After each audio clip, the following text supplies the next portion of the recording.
Dust swirled through the saloon like tiny ghosts, glinting in the late afternoon sun that slanted through the dusty windows. Rose McCallister wiped the last smear of whiskey from the worn oak bar, her fingers sticky and trembling from exhaustion. At 30, she had learned to carry the weight of the world on her shoulders, even if it left her body bruised and her heart weary. Her dark hair, streaked with copper from hours under the sun, fell across her forehead as she straightened the bottles behind the counter. The piano in the corner wheezed out discordant notes as a drunk musician banged at it, trying and failing to impress anyone. The creak of the saloon doors made her freeze. She glanced up, eyes narrowing. Boots thudded against the wooden floorboards, heavy, deliberate. The smell of tobacco and sweat rolled in with them, mingling with the stale odor of spilled beer. Rose's heart tightened. She had a sixth sense for trouble, honed from years of surviving men who thought a woman behind the bar was an easy target. A group of men stepped inside, their shadows stretching long across the floor. They looked like a pack, confident, predatory. Rose's lips pressed into a thin line. She had faced leers before, but these eyes cold, calculating, and filled with entitlement made her blood run thin with unease. "Evening, Miss McCallister," a drawling voice said. Harlan Tate, the richest man in Dustwood, leaned against the bar. His grin was predatory, and it didn't reach his eyes. He was a man used to having everything he wanted, and tonight Rose was the object of his attention. She forced herself to breathe evenly, every instinct screaming at her to duck for the revolver hidden beneath the counter. But she waited. One of his cronies knocked a bottle off the shelf. It shattered with a sharp crack, sending shards glinting across the floor. Rose flinched but did not step back. "Watch yourself," she said softly, her voice steady despite the tension twisting in her stomach. Harlan laughed, a harsh, grating sound. "Come now, Rose," he said, his tone oily. "Don't pretend you don't know why I'm here. I've asked nicely before, but maybe you enjoy defying me too much." Rose's fingers curled into fists. She had refused his earlier proposition, a cruel offer meant to claim control over her nights and her life, and now he had come to make her regret it. She had anticipated threats, intimidation, even whispers in the streets, but not this open show of dominance. "Do you want your whiskey or not?" she said, trying to mask the tremor in her voice. The men laughed, and one shoved a chair carelessly toward her, the wood scraping dangerously close to her ankle. She forced herself to stand tall, shoulders squared, chin high. There were witnesses tonight, gamblers, drunks, a few stray travelers, but she knew better than to hope anyone would intervene. Survival in Dustwood was a personal battle, and tonight, hers had just begun. Harlan's grin widened, eyes scanning the room as if he were choosing prey. "I think it's time you learned your place," he said, his words like ice crawling down her spine.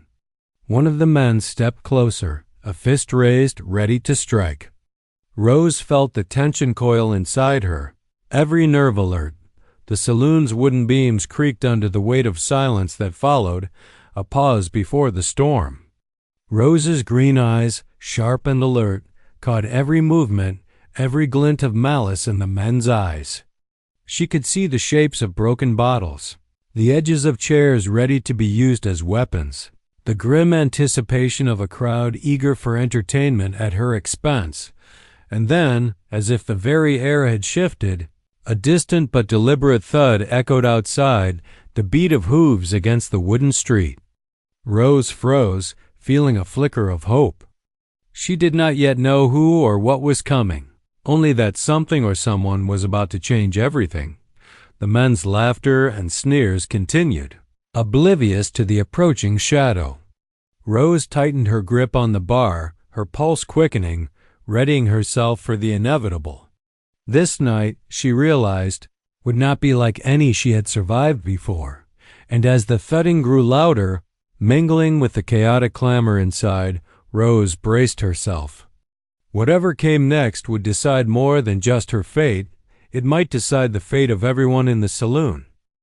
The first punch hit without warning, slamming into Rose McCallister's jaw with a force that made her taste blood and stumble backward. The saloon erupted into jeers and laughter, the crowd circling her like vultures. A chair tipped over under the force of the attack, crashing against the floor and sending splinters scattering. Pain flared in her ribs, sharp and relentless, but she refused to go down completely. Survival demanded grit, even when every instinct screamed to flee. Enough of this nonsense. Harlan Tate's voice cut through the chaos, but the words carried no authority. His cronies were caught up in the violence, taking perverse pleasure in the cruelty. One of them stepped forward, fist raised, and Rose's reflexes barely allowed her to duck. The man's punch smashed against the wall behind her, leaving a streak of plaster dust and wood splinters. She pressed herself against the corner of the bar, gripping the edge so tightly her knuckles whitened. Her green eyes scanned the saloon, desperate for an ally among the spectators, but found only hesitant faces and frozen bodies. Dust hung in the air, mingling with the metallic tang of blood. Her mind raced, replaying the events that had led to this moment. Harlan had come because she had refused him.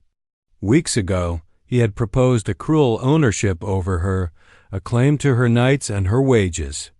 Rose had rejected him, steadfast and unyielding. Rumors of her defiance had spread like wildfire through Dustwood, angering men who thought themselves entitled to control her. Tonight, they had come to punish her, not merely for defiance, but for daring to show strength in a town that thrived on fear. The blows continued. Rose fought back when she could, swinging a tray to knock a man off balance, sending a bottle shattering to the floor.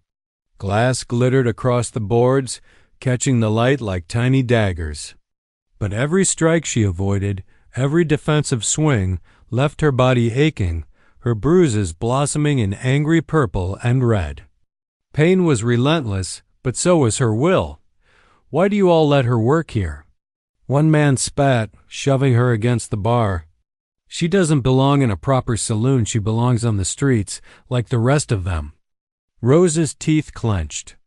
Words like knives cutting, demeaning, meant to humiliate. But she refused to give them the satisfaction of breaking her spirit. She swallowed, tasting blood again, and forced herself to stand taller, even as ribs threatened to crack under the pressure. A hush fell suddenly over the room, faint at first, almost imperceptible. Then came a steady, deliberate thud outside.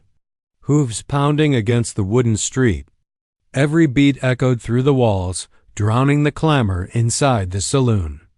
Rose froze mid-struggle, chest heaving, as if the sound had reached her very soul.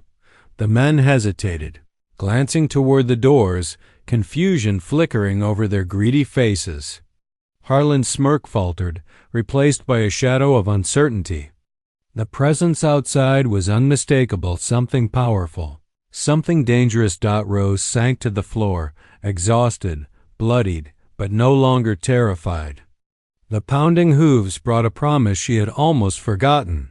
Help, swift and inevitable. Somewhere beyond the swinging doors, someone was coming.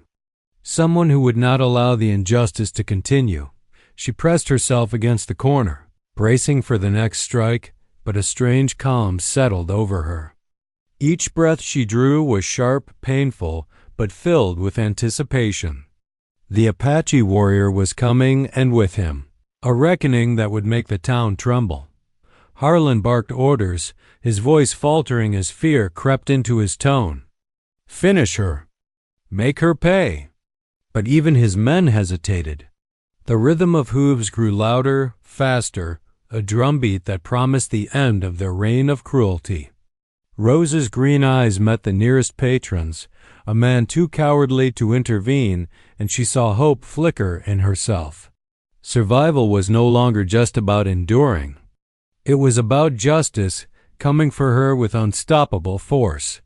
She whispered under her breath, the words barely audible over the pounding, It's not over. Not for me. Not for anyone who has suffered here. And as the saloon doors shuddered with the force of the approaching storm, Rose McCallister braced herself for the arrival that would change everything. The saloon doors burst open with a violent crash, splintering wood and sending dust spiraling into the air. The din of the fight inside was suddenly drowned out by a presence so commanding that even Harlan Tate froze mid-swing, his smirk faltering. A tall figure stepped into the slanting sunlight, long black hair catching the golden rays, braided with beads and feathers that rattled softly with each movement. His bare chest was covered with leather straps and tribal jewelry, muscles rippling like the desert winds. Every eye in the saloon turned toward him, instinctively recognizing authority and danger. Rose McCallister pressed herself against the corner of the bar, ribs aching, bruised and bloodied, but she felt a sudden, almost electric surge of hope. The air shifted, heavy with anticipation. The men attacking her hesitated, unease flickering across their cruel faces as they realized the storm had arrived. The warriors. Boots thudded against the wooden floor with a deliberate rhythm, each step measured, precise. His dark eyes swept over the room, landing on Rose with a calm intensity that made her pulse quicken. She could see in them a promise, protection, retribution, and an unshakable resolve. "I am called Sunchaser," he said, his voice low, resonant, carrying authority without a single raised hand. "No one lays hands on her in my presence." Harlan's bravado faltered. What are you?" he stammered, his voice betraying the fear he refused to acknowledge. Sunchaser's gaze hardened. In one fluid motion, he disarmed the closest man, sending a revolver skittering across the floor. The saloon seemed to freeze around him. The piano's discordant notes stopped mid-phrase, and even the patrons holding their breath felt the tension in their bones. Before anyone could react, Sunchaser moved. He struck with precision, incapacitating a man with a swift kick to the knee, then spinning to shove another into a table, sending a cascade of glasses crashing to the floor. Dust, shards of wood, and broken glass flew in every direction, glinting like fire in the sunlight. Harlan's men staggered back, uncoordinated and terrified. For the first time, the saloon's predators were prey. Rose's green eyes widened in awe. She had heard stories of Apache warriors, men of unmatched skill, courage, and honor, but never had she imagined one appearing for her in the flesh. The weight of her fear lifted slightly, replaced by a spark of hope she hadn't felt in days. You can't just," Harlan tried to shout, raising his hands, but Sunchaser's stare pinned him in place. The man's voice faltered, swallowed by the sheer authority emanating from the warrior. Sunchaser's movements were fluid, controlled, and terrifyingly efficient. Every strike, every dodge, every shift in stance was deliberate, a deadly dance that left no room for error. He did not kill unnecessarily. He incapacitated, controlled, and humiliated Harlan's men, letting the weight of their defeat be the punishment they deserved. Rose shifted slightly, wincing as pain shot through her ribs, but relief flooded her in waves. The Apache warrior was not just a savior. He was a reckoning. You're safe now," he said softly, his gaze meeting hers, and for a brief moment, the chaos of the saloon faded into the background. Rose nodded, unable to speak, her chest heaving with exhaustion, gratitude, and awe. Outside, the dusty street glimmered in the late afternoon sun. Even from inside, Rose could see the warrior's eyes scanning the horizon, alert to threats she couldn't yet see. He was a sentinel, a storm of justice waiting for the next wave of cruelty to rise. Harlan Tate lay slumped in a corner, bruised and humiliated. His cronies nursed minor injuries, trembling not just from pain but from fear. The townsfolk, once silent and complicit, now whispered eyes wide, realizing they had witnessed something extraordinary. Rose finally allowed herself to breathe fully, her body screaming in protest, but her spirit lifted. For the first time in days, she felt safe. And yet, she knew that this was only the beginning. The Apache warrior had come for her, but his presence promised that justice would extend far beyond the walls of this Saloon. As the afternoon sunlight slanted through the broken doors, dust hanging like golden threads in the air, Rose McCallister understood that her life had changed forever. Danger had met its match, cruelty had met its reckoning, and she had found a protector who would not rest until justice was done. The saloon was silent, save for the occasional groan of the wounded and the faint creak of floorboards under frightened townsfolk. Dust hung in the air like a curtain, glittering in the slanted late-afternoon sunlight. Rose McCallister leaned against the bar, her body bruised, ribs aching, and blood still trickling from a split lip. Her hand shook slightly as she dabbed at the cuts on her face with a damp rag. Pain screamed through her, but it was accompanied by a sense of relief and something new, a fragile spark of hope. Sunchaser stood near the doorway, his tall, muscular frame silhouetted against the golden light. His long black hair fell over his shoulders, braided with beads and feathers, and his bare chest glinted with the tribal jewelry that marked him as a warrior of unmatched skill. His eyes, dark and watchful, scanned every corner of the saloon, every shadow that might conceal a threat. Even now, after subduing Harlan Tate and his men, the warrior seemed alert, as if the town itself might rise against him. "You don't have to stay on the floor," he said softly, his voice calm but resonant. "Sit, rest." Rose shook her head, her chest heaving from the exertion of the fight and the adrenaline that still coursed through her veins. I need to understand," she whispered, her green eyes searching his for answers. "Why did you come for me?" "I don't even know you." Sunchaser's gaze softened for a fraction of a second, just enough for Rose to see that behind the formidable warrior there was a man capable of empathy. "Because injustice cannot go unchallenged," he said.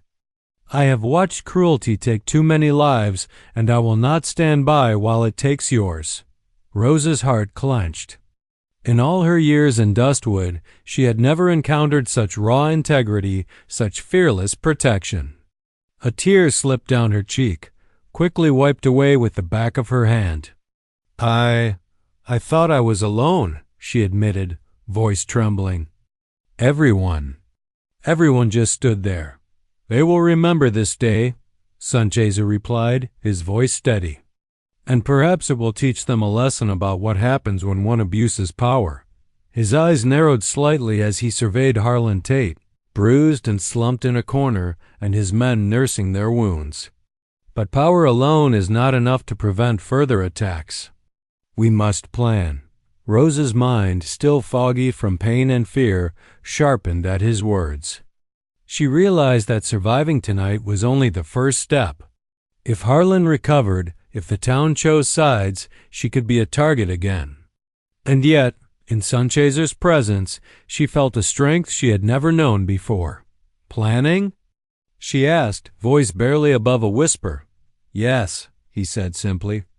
"You have survived once. But survival is not enough. Justice requires preparation, strategy, awareness of every weakness, every alley, every man who might rise against you." Rose nodded, her resolve solidifying despite her battered body. "Then we do it together," she said, meeting his dark gaze. "I'll help." "I won't be helpless again." Sunchaser's lips curved into the slightest hint of a smile. "Good. Courage is not the absence of fear, it is using it, even when every part of you screams to run." They spoke in hushed tones, mapping out the layout of the town, identifying potential threats, and anticipating movements of Harlan's men should they regroup. Rose's intuition for the saloon's hidden corners and alleyways combined with Sunchaser's tactical genius. Together, they began to form a plan that would make Dustwood remember that cruelty had consequences. Outside, the sun continued its slow descent, casting long shadows across the dusty streets. The town held its breath, unaware that the storm of justice had only just begun. Rose realized that tonight had changed her life forever. She was no longer just a saloon girl who survived by luck. She was someone who would stand, fight, and reclaim her dignity. Sunchaser's eyes never left her, a silent promise that he would protect her and ensure the wrongdoers paid their due. Rose's hands, still trembling slightly from pain and adrenaline, clenched into fists. The fight was far from over, but for the first time she felt ready. Together, bruised and bloodied but unbroken, they prepared for what was coming, an inevitable reckoning that would shake the town of Dustwood to its core. The morning sun burned gold across the dusty streets of Dustwood, illuminating a town that seemed peaceful on the surface, but beneath that calm lurked tension as thick as the heat. Rose McCallister stood on the saloon's roof, her battered body still aching from the previous night's ordeal, but her spirit sharper than it had ever been. Next to her, Sunchaser, the Apache warrior, surveyed the town with eyes that missed nothing. His bare chest glistened faintly in the morning light, braided hair and tribal jewelry swaying gently with the wind. Every movement radiated power, precision, and vigilance. Below them, the town stirred with nervous energy. Harlan Tate's cronies scurried about, sharpening knives and checking revolvers, their faces etched with worry for the first time in years. The once confident men who had attacked Rose were now haunted by memories of the warrior's skill, unsure how to face him again. Some looked to Harlan for guidance, but even their leader seemed diminished, bruised and humiliated. As he paced in nervous circles, Rose tightened her grip on the edge of the roof, green eyes scanning the streets. She could see the patterns of movement forming, every alleyway, doorway, and hidden corner where men might strike. Dustwood, for all its buildings and fences, offered no true cover from Sunchaser, whose presence alone seemed to dominate the town. Her heart pounded, not with fear, but with anticipation. Today would decide more than her fate. It would determine whether the town could continue its reign of fear or face justice. "You can't scare me," she said, voice stronger than she expected. Despite her bruises and exhaustion, she felt a surge of courage coursing through her veins. "I won't hide." "Not again." Sunchaser's dark eyes met hers. "Good," he said. "Courage is not the absence of fear, Rose. It is using fear to guide your actions, to sharpen your focus. Today, you are not just surviving. You are preparing." He gestured toward the streets below. "Watch them. Study their movements. The weakest man will lead the strongest into mistakes. And Dustwood will remember that mistakes have consequences." Rose nodded, squinting against the sun. Already she could see the men trying to regroup, checking windows, whispering threats to one another. They were uneasy, hesitant, and that hesitation was exactly what she and Sunchaser would exploit. She felt a new kind of clarity settle in her mind. For the first time, she understood the power of preparation, strategy, and alliances, even if the alliance was with a man she barely knew. Sunchaser moved to the edge of the roof, scanning the horizon, body taut like a coiled spring. Every breath he took seemed deliberate, every muscle poised for action. "They will come," he said quietly, almost to himself. "And when they do, there will be no escape for those who deserve punishment." The townsfolk, hiding behind doors and peeking through windows, whispered among themselves, realizing that the balance of power had shifted. For years they had allowed Harlan Tate's cruelty to go unchecked, but now even the bravest among them hesitated. Fear of the Apache warrior had replaced their old loyalty. Rose, despite her injuries, felt a thrill of empowerment. She had been beaten, humiliated, and underestimated, yet here she was, perched above the town with a protector who embodied justice and lethal precision. She wasn't just surviving anymore. She was a participant in something bigger, a reckoning that would shake Dustwood to its core. By midday, the stage was set. Harlan's men gathered in small groups, testing the wind, practicing movements that would have been confident yesterday but now felt uncertain. Above them, Sunchaser remained vigilant, every movement calculated, every shadow scrutinized. Rose McCallister stood beside him, heart pounding, body bruised but unbroken, knowing that when the confrontation came, she would not just witness it, she would endure it, survive it, and emerge stronger. The town waited, oblivious to the storm that hovered above it. And on that rooftop, bruised but unbowed, Rose and Sunchaser prepared for the inevitable clash, the moment when Dustwood would finally face justice for its cruelty. The dusty streets of Dustwood seemed to hold their breath. By midday, the sun cast harsh, golden light across the town, illuminating the nervous faces of Harlan Tate's men. Knives were sharpened, revolvers checked, and whispers of fear replaced the cocky laughter of the night before. Above them, Rose McCallister and Sunchaser watched from the saloon roof, every movement below noted and memorized. "This is it," Sunchaser said, voice low, calm, and deliberate. His dark eyes scanned the streets, muscles taut beneath his tribal jewelry and bare chest. "They will come.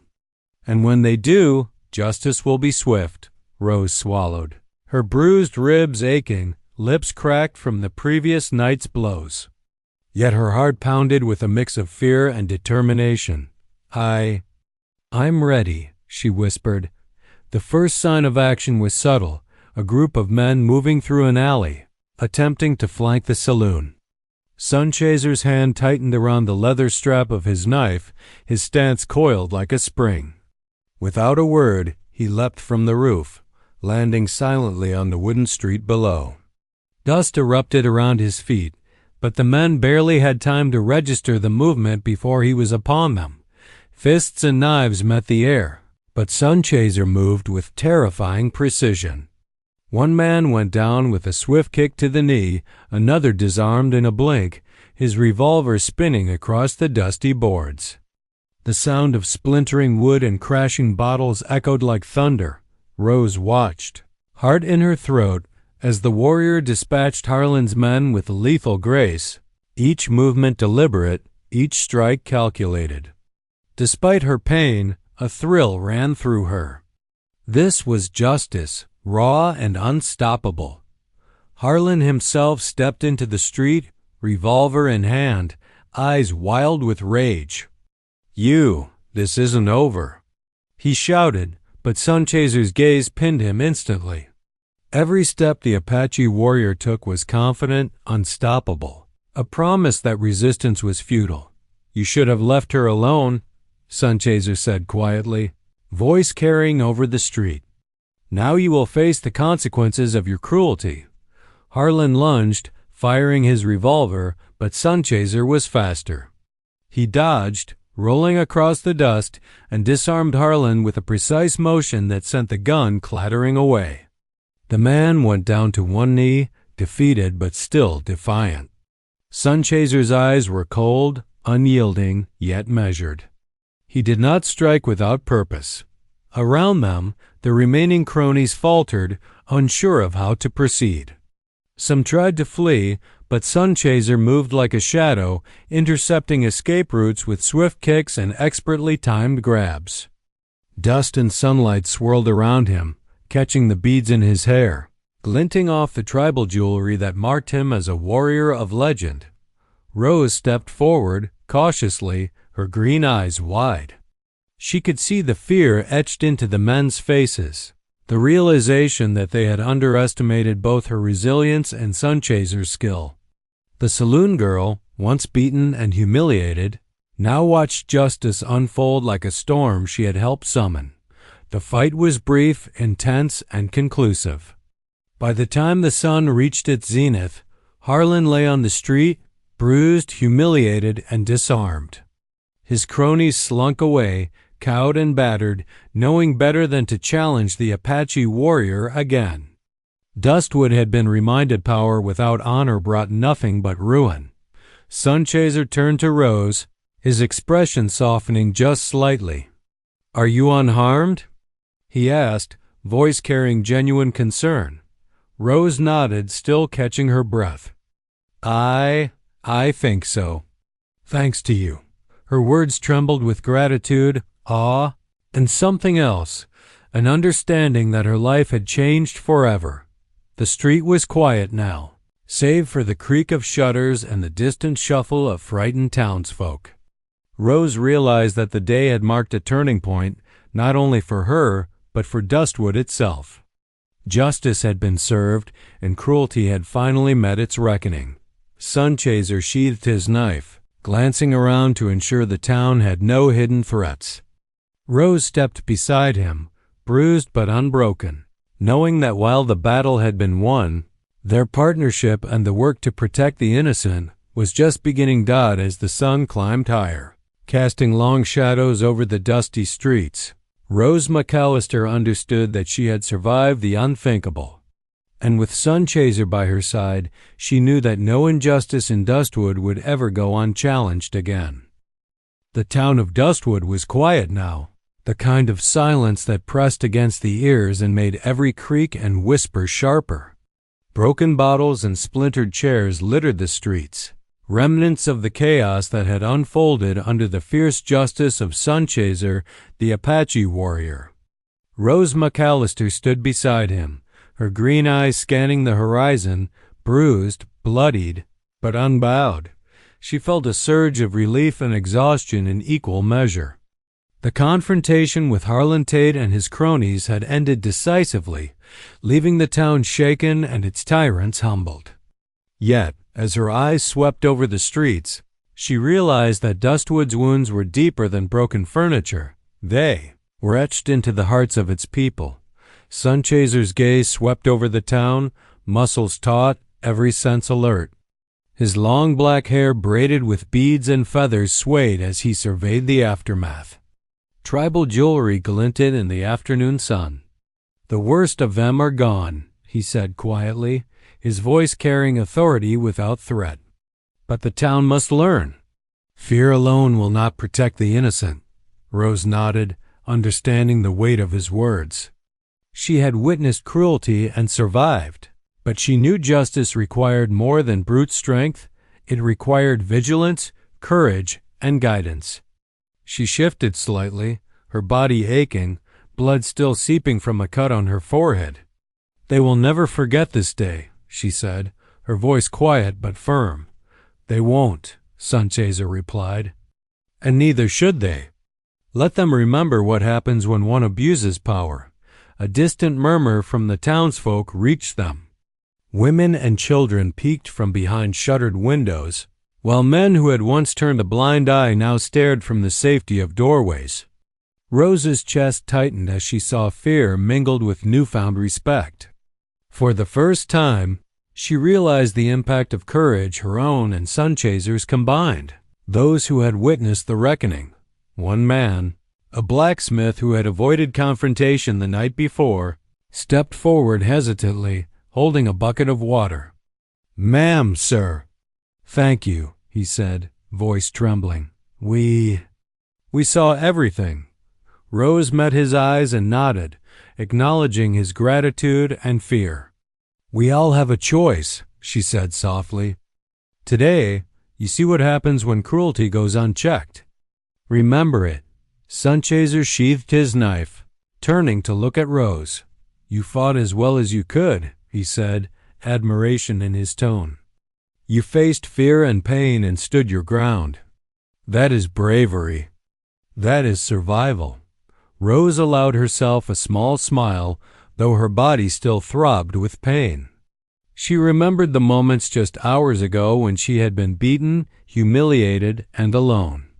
Now she stood among the ruins of Dustwood, alive, unbroken, and ready to face the world on her own terms.